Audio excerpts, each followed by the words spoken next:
the third FEMA site I've been to in 4 days. This one's just brutal. I'm a bit under the weather, so I apologize. I've never seen this in a site. Makes sense if a cat's coming back to what they thought was home. So this is where they're at 1 month later. Still trying to figure it out.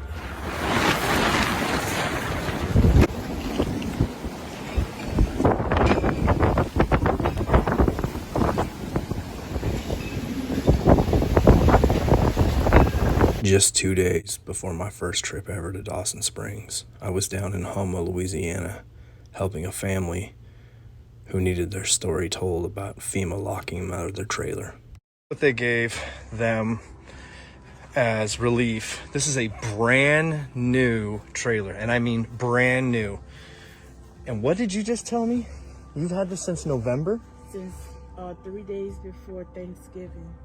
Okay, so you've had this 3 days before Thanksgiving. We're at January 11th, and you can't come in into this trailer because why?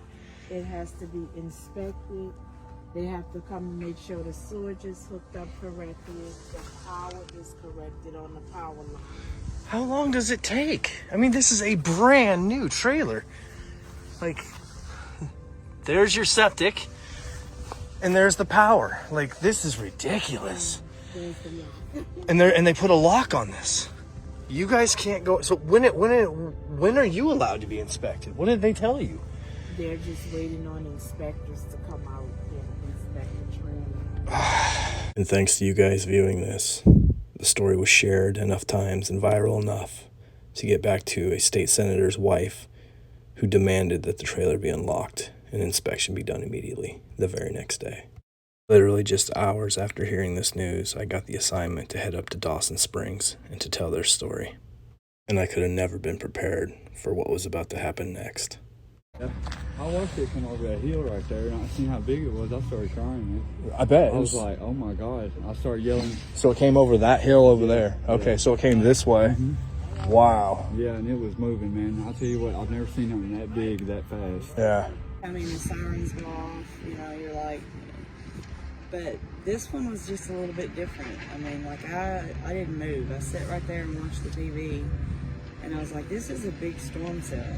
And, most people are like, because it never has happened. Yeah. So most people are like, there's no tornado going to stay on the ground from Arkansas all the way to here. And it did. And it did. On December 10th, 2021, at approximately 10 p.m., an EF-4 long-track tornado that left Arkansas, not only hitting Mayfield, Kentucky, but small communities along the way to Dawson Springs. Mayfield, Kentucky was in the spotlight, in my opinion, mainly due to a candle factory that didn't heed the warnings correctly. But what people won't know until you see this video is that Dawson Springs was virtually annihilated and wiped off the map. Whereas Mayfield had some residential, but it was mainly industrial and the historic downtown that took the brunt of it. In Dawson Springs, 75% of the town was completely wiped off the map. This is a multi-generational town of coal miners. This scene played out over and over, 1 month past the tragic night that no one will ever forget. One thing that plays out over and over again in these rural, low-income areas is when entire neighborhoods are deleted off the map. Rarely does everybody come back. I'm now at the outer edge of the 1 mile track path, looking across this valley, seeing absolute utter destruction and hundreds of homes gone. Onesie, twosie standing here and there, but you can see which once was a thick, vibrant neighborhood.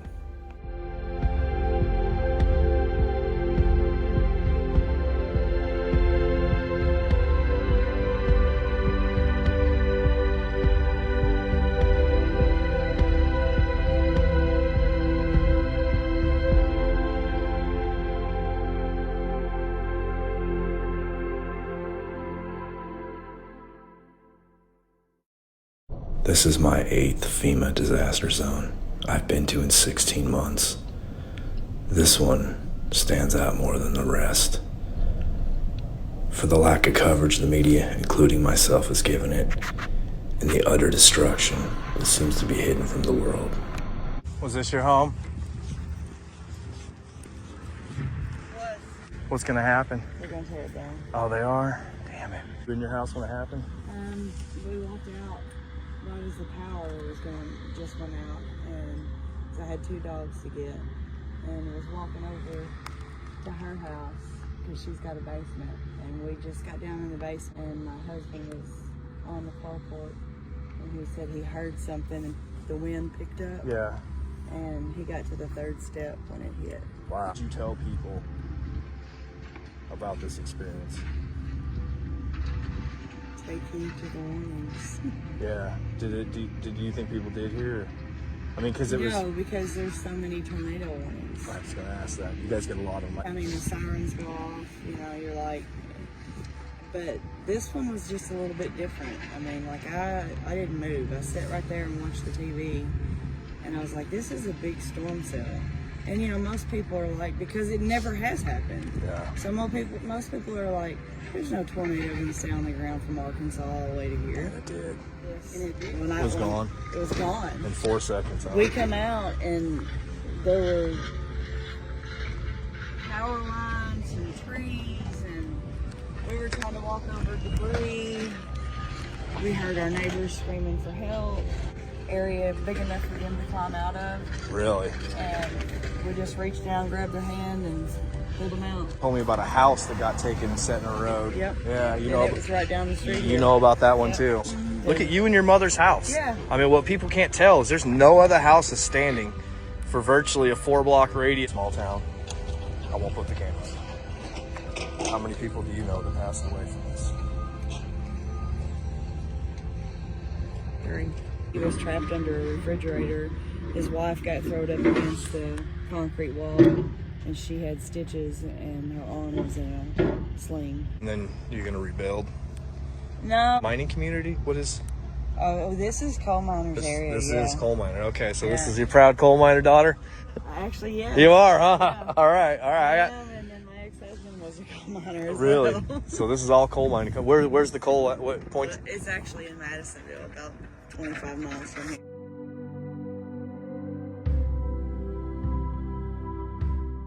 Yeah, I fought all kinds of people. Yeah. I watched it come over that hill right there, and I seen how big it was. I started crying. bet. I was like, oh my God. I started yelling. So it came over that hill over there. Okay, Yeah. so it came this way. Mhm. Wow. Yeah, and it was moving, man. I'll tell you what, I've never seen nothing that big, that fast. Yeah. And when it come over that hill, You saw it. I saw it and I was like, holy. And I started crying. I started screaming tornado, and my neighbor's dead. So I started flashing my light at her to let her know that there was a tornado coming. And she didn't hear me. Oh man, bless your heart for helping your neighbors. Oh, So yeah. you must have pulled a dozen people out. Yeah, probably. Probably about that. My goodness. A couple people died in the house over here. And, yeah. I found that one woman about 4 houses over. Yeah. I was helping Geneva. She's in a nursing home now. I thought she died. There's gas leaks everywhere. 5 tornadoes in my life. Really? And I'm gonna tell you something. This one right here was the baddest thing I've ever seen. in Took my the life. cake. Yeah.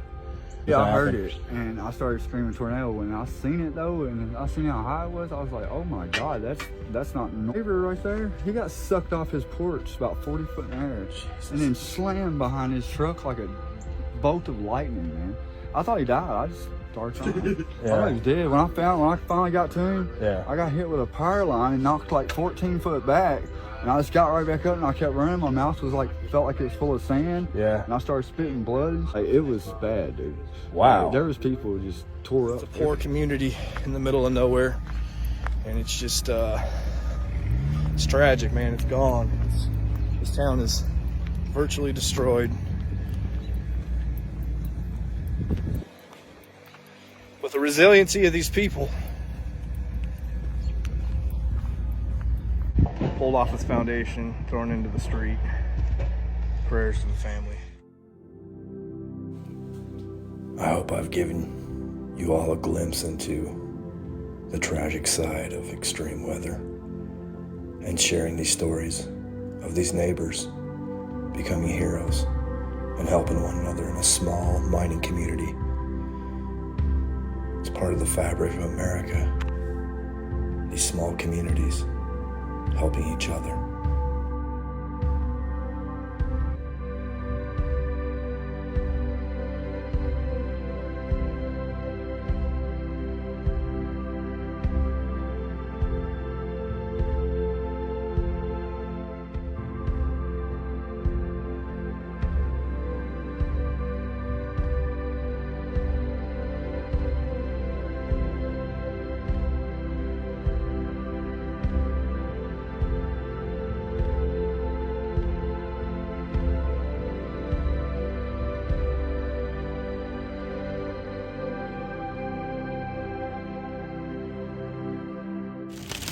Right in the tornado.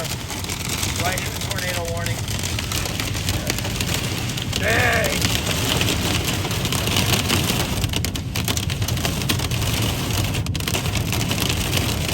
There could be a rain wrap tornado right here. See, radar's not working.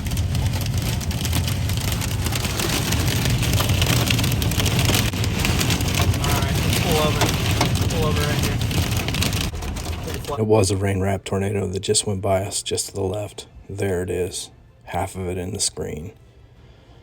That thing just missed us. The video of that can be found on YouTube. It's out there.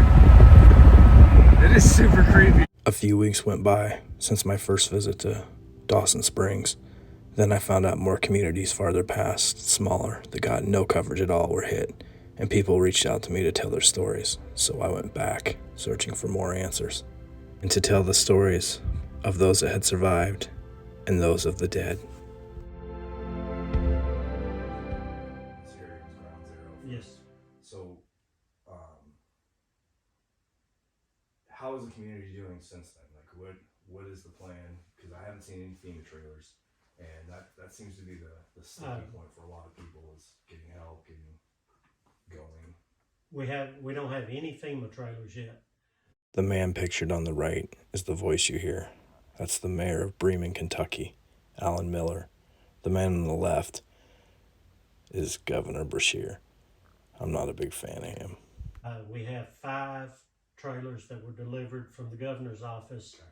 They started coming in on Friday. Just this last Friday? Just this last Friday. Okay, so we have 5 of them in now. None of them are hooked up yet, but we do have 5 on site. So now stop and think about that. We're 10.5 weeks removed from the tornado, and there's 5 trailers. 5 trailers sent from the governor, none from FEMA. 10.5 weeks later in the dead of winter. Something seem wrong with that? What's the process for that? I mean, is it red tape like with FEMA, or is it just about getting an inspector out there? It's getting inspector out, getting power put back. Okay, so it's nothing to do with FEMA then? No, this is all that has nothing to do with FEMA. It's, that's all. For sure. I want to say his name yes. right. Okay, because I know he's from Dawson Springs. Yes. That's on the sign. Yeah. So when I went out to the state park out there, I was expecting to see hundreds of trailers, and there was barely 12. Yeah. Yeah. I don't know what people are doing. People here are staying with family, friends. We have a few people that have actually found a place that they could rent. Gotcha. To stay. So you're the mayor. Yes. So your town was hit. Yep. What would you say to mayors of other small towns across America who are going to see this? What would you say? What advice would you give them? You think it'll never happen to you? Yeah. But do you pre-plan? Have stuff ready ahead of time? A friend of mine is a storm chaser. Oh, okay. He caught up with it just outside of Mayfield. Really? Was in front of it. Kept calling me off and on through the night and said, it's coming, it's coming. Last time I talked to him was at about 10:50. Told me then, he said, set up for a direct hit. He said, it's coming straight at you.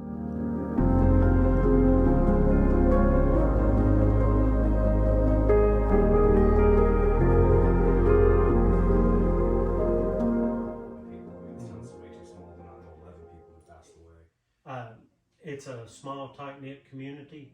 You either you're either kin to or know everybody that was affected. So one thing that I pride myself on is trying to, you can probably laugh at this, but in a sense like the A-team, we find the person with the worst story, the most down on their luck, they can't get any help, FEMA, insurance, you're gonna come across that person. If you could give my card, I'll give you some more before I leave. Okay. I've set up GoFundMe's, I've helped people get in their FEMA trailers. My little social media platform has done quite a bit for help. I'm trying to tell these stories, these communities. They didn't get the news, they didn't get the media push. Yeah. Mayfield got the push because of the Cannon factory, and then everything past just got lost and forgotten. So We've been overshadowed. big time. Yeah. Big time. You know, we're a small community, but we're loud.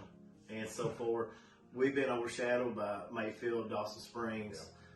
Volunteers whittled down to nothing. I think the first 20 days of cleanup, volunteers' equipment was moved 50,000 cubic yards. Wow.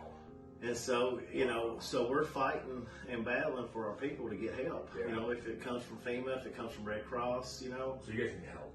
we need Still help. need help. Yeah, it's a conscious battle. First thing, one thing you need right now for help that you're not getting. Housing for these people, financial help. I think the state has took up, 90-something plus million in donations. I couldn't believe when I was at State Park. I thought there was going to be hundreds and hundreds of trailers, and there was literally 12. The Kentucky Tornado Relief Fund, we've not seen anything out of it. Really? Not a dime. Not a dime. Not a dime. Stop and think about that. 10.5 weeks later, they haven't seen a dime. What do you say? If you're Governor Bashir, what do you tell these people of Bremen? Not a dime. You flipped them 5 trailers and no money, huh? Curious if I could get an interview with him, what he'd have to say. They tried to talk to the governor. I mean, I know that this is. It was supposed to have been 40-something million. It was supposed to have been released 3 weeks ago. Yeah, so the FEMA guy got ran out of the town hall meeting in Dawson. Did you hear about this? So they had a town hall meeting. 5 minutes in, people were pissed. They wanted answers, and he left. No answers, no questions asked. Said sorry and hightailed that. I got his car booked.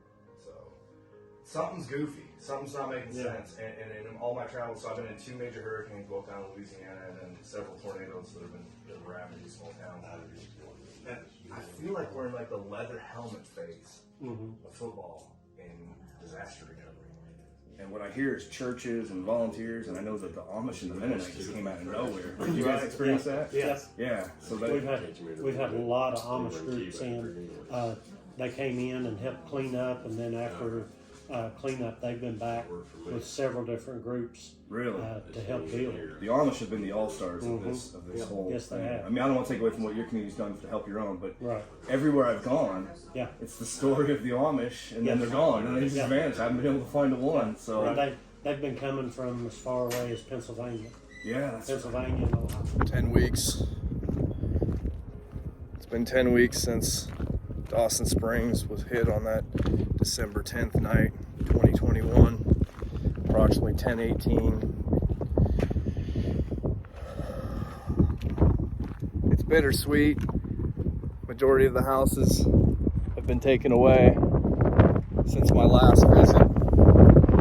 So, it means that they're able to start the process of rebuilding. But unfortunately, in too many of these cases, I've come to know that the bitter part is a lot of people won't come back. They're going to go off to probably Hopkinsville or Madisonville. They're going to go off maybe over to Paducah, Mayfield, who knows, but they probably won't come back here. And I refer to it as almost like a weather genocide. That's aggressive, but that's what it feels like. It feels like when you see these houses vaporized, and you know that that's a story of a family that's being told and potentially not coming back if they survived in the first place. Then I met this gentleman on the park bench who every day comes to this bench to remember his friend who died in the apartments that I'm standing right next to. I had not heard about Claude. Right here?